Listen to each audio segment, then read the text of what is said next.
The game begins with Magnus opening with 1 e4 and Maksudlu takes a bit of his time. He can play French, he can play e4, e5, he can also go for the Sicilian. What will he do? He's thinking and he goes for the Sicilian. We have an aggressive opening on the board. Knight f3, d6. Is this an invitation for the Najdorf? Magnus also loves to play the bishop b5 check, by the way. Remember, in the final game of his world championship match with Anand, he had played that opening, but here he goes for the open Sicilian because it's a must-win scenario. Knight to c3, and now g6 leads to the dragon, a6 to the Najdorf, e6 to Scheveningen, and knight c6 to classical. What is Maksudlu going to play?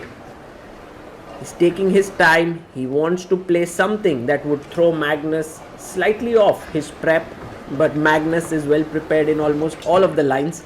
So knight c6 was played. We have the classical Sicilian on the board, and Magnus goes for the sharpest line, the Richter-Rauser, queen d2, a6, and you can see Maksudlu making his moves quickly. Bishop d7. Magnus has long castled.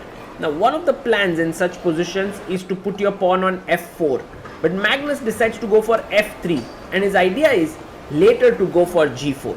Maksudlu takes, queen takes, bishop e7. Generally, in such games, black castles short. But here, you can also start playing on the queen side, just like this, b5.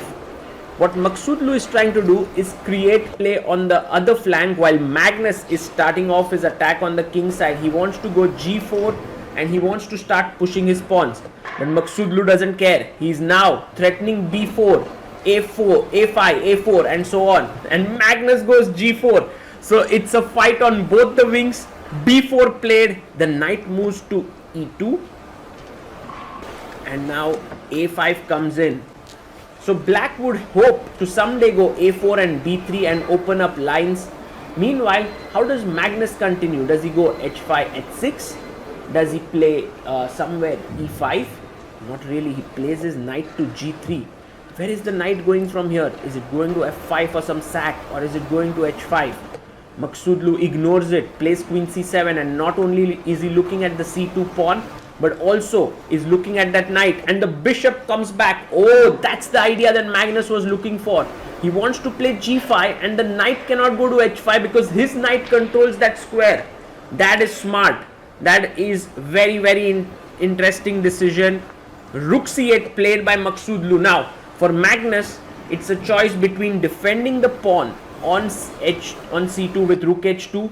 He does it. He plays rook h2, but there was an interesting move. He could have gone bishop a6, and after giving up this pawn, he can come back and play g5. But Magnus decides against it. He plays rook h2 and then checks out the boards of his other two competitors, MVL and Artemiev, who are on the same points, to know whether he should play for a win or not. Maksudlu says, you have to play for a win, Magnus. I'm pushing d5, and this is a very interesting move. Because if you were to play g5, your knight is hanging. So Magnus plays e5, and look at Maksudlu. He sacrificed his knight. His point is that if you take, he wants to play bishop f6, and then g3 is hanging. So Magnus, instead of taking, he first plays bishop a6, hitting the rook, making the rook move away, and then coming back to d3.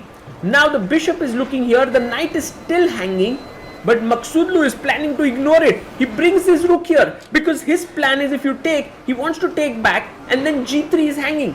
Just so that you know, look at this variation. Take, queen f4, e5, and the pawns are coming forward with d4, and c2 is hanging, and e4 coming in. There are a lot of threats. So Magnus plays his queen to f4. Excellent move, threatening to take on f6. So the knight jumps back. And now, how do you continue the attack? Your bishop is looking here. Some sacrifice. Bishop h7 is in the air, but maybe it's too soon to do that. So Magnus first pushes his pawn. He's like, I'm going ahead, Parham. Can Parham go a4? Not really. He first wants to trade off the bishop on e3. And, well, Magnus can just trade now, or he can even go h5. and just create a lot of play on the king side. It feels somehow that white's attack is coming faster. So Magnus Carlsen takes on c5, queen takes c5, and now you can think of again bishop h7, king h7, queen takes f7. You can also think of some g6 ideas after bishop h7, but you can also play the very simple h5, and then you have this rook also coming into the game. Magnus has 4 minutes and he plays h5. Maksudlu has 3 extra minutes on the clock, and he is hoping that he can trade off this bishop on d3, and that's the reason why a very interesting plan could be bishop b5, and Maksudlu plays it. He wants to trade off that bishop, but now Magnus switches into his calculation mode. Imagine this situation: you are just few minutes away from winning the title.